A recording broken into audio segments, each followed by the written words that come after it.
The Volkswagen Golf has stood the test of time. The first Mark 1 Golf came out in 1974 to replace the then aging Volkswagen Beetle. And since then, Volkswagen, they've sold over 30 million of these cars.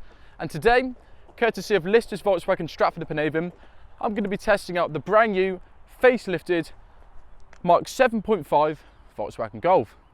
Now, guys, you're probably thinking, Tom, this car looks no different to the Golfs that have come before it. Well, I can assure you, what we're looking at is the most technically advanced Golf the automotive world has ever seen. So I think it's about time we took this car for a drive to see what it's got to offer.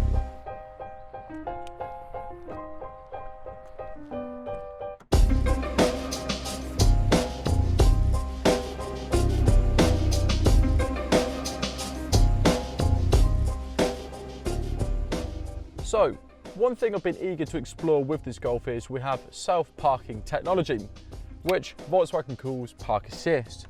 So for £595, if Sir doesn't like parking his Golf or simply doesn't want to park his Golf, you can enable the car to do it for you. Sounds quite odd, not gonna lie, but let's see what this Park Assist has to offer.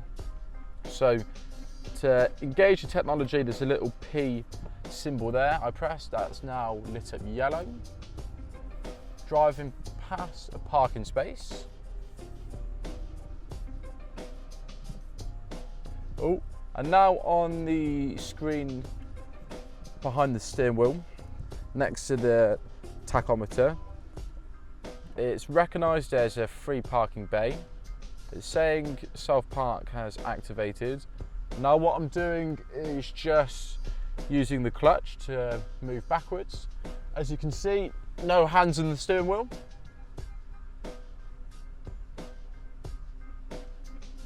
And this is all quite surreal, to be honest. There we go, now it's telling me to move forwards. Oh. Still no hands.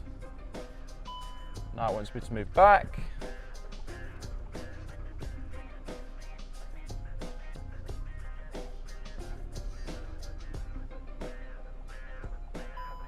Done.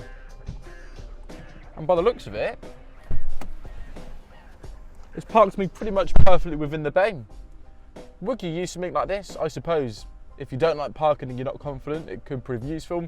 And also, if you like your gadgets and you appreciate your tech, for £595 to be able to say to someone down the pub, well, my car parks itself, does yours?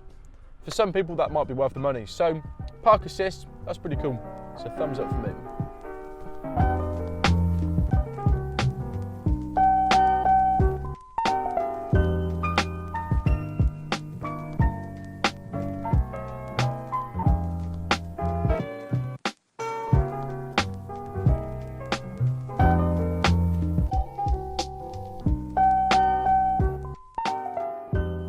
So while I've got some time and I'm sat in traffic, I think it's worthwhile explaining to you guys the various optional extras you can get in this car, which you haven't previously seen in Golfs before.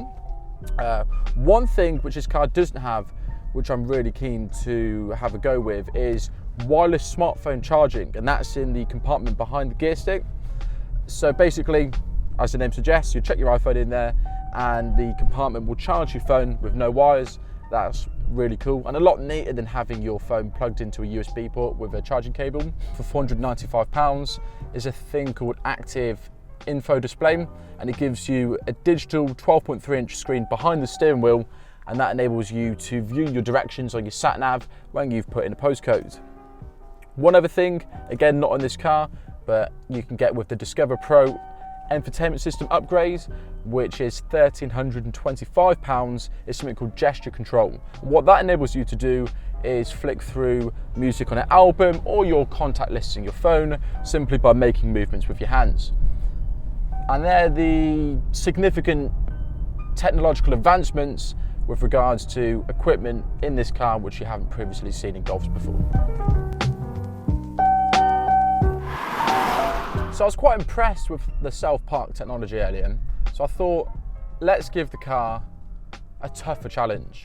I'm now going to try and park parallel in a very tight space in town to see whether the car can cope. Right, it's signaling me to say the self park is engaged. Crikey, this is tight. I don't know about this. Volkswagen, I am sorry in advance if anything happens to the car. Jesus Christ, this is tight.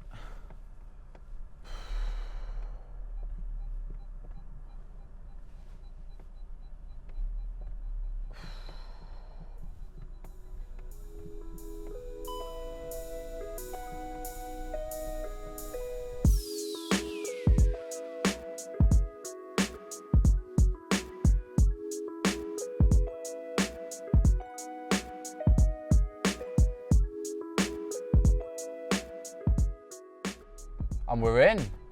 I am surprised. I am very surprised. And nervous actually. I'm glad I didn't damage his car. And we're parked. Volkswagen, well done. Bloody hell, those beeps are annoying though, aren't they? Job done.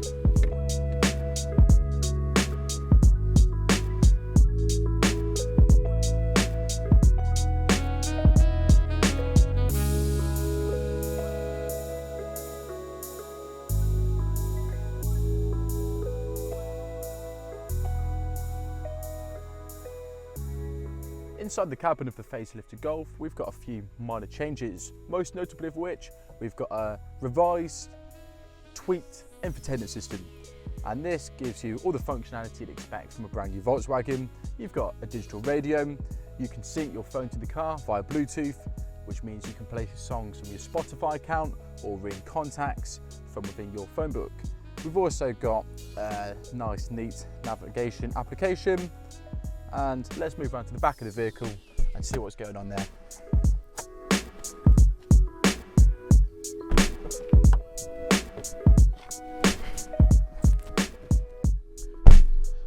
I'm not a small chap, 6 foot tall to be precise, and in the back I am relatively comfortable. I've got decent leg room, headroom is aplenty.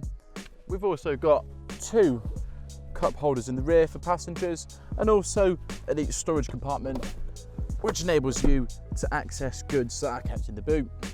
I'll see you in the boot in a second.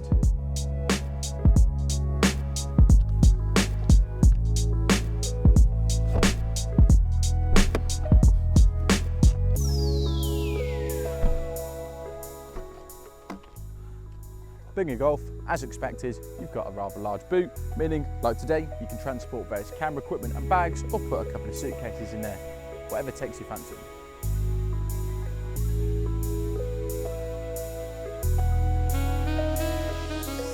The new facelifted Golf starts from £17,700 for the entry-level S model.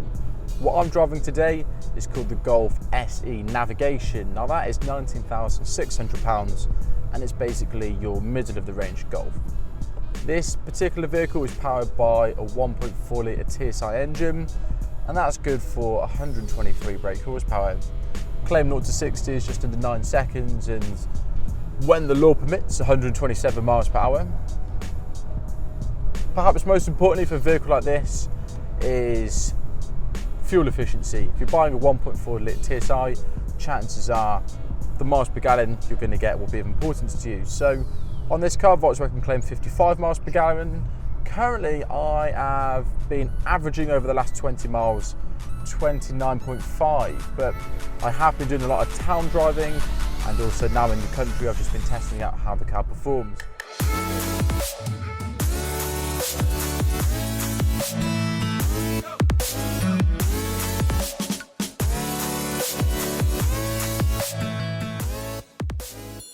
So my time with the Mk7.5 Golf is soon coming to an end, so how do I best conclude my thoughts? Well, the new facelifted Golf isn't massively different to the Golf that it replaces, but to be honest, that's a good thing. Why would Volkswagen massively change what's already clearly a winning formula? The car I'm in today, the SE Nav, this is the pick of the bunch if you want a car which has got a good amount of tech but also comes in at a reasonable price point, and the engine that I've got in this car, the 1.4 TSI, it gives you a good blend of economy and performance. And overall, I expected this car to be good. It's a Golf, you see them everywhere, people are clearly buying them for a reason. So Other than that, I'd like to say a massive thank you to Listers Volkswagen Stratford-upon-Avon for supplying me with the vehicle. And if you guys enjoyed the video, please give it a thumbs up, like, share, and all that lovely stuff. Until next time.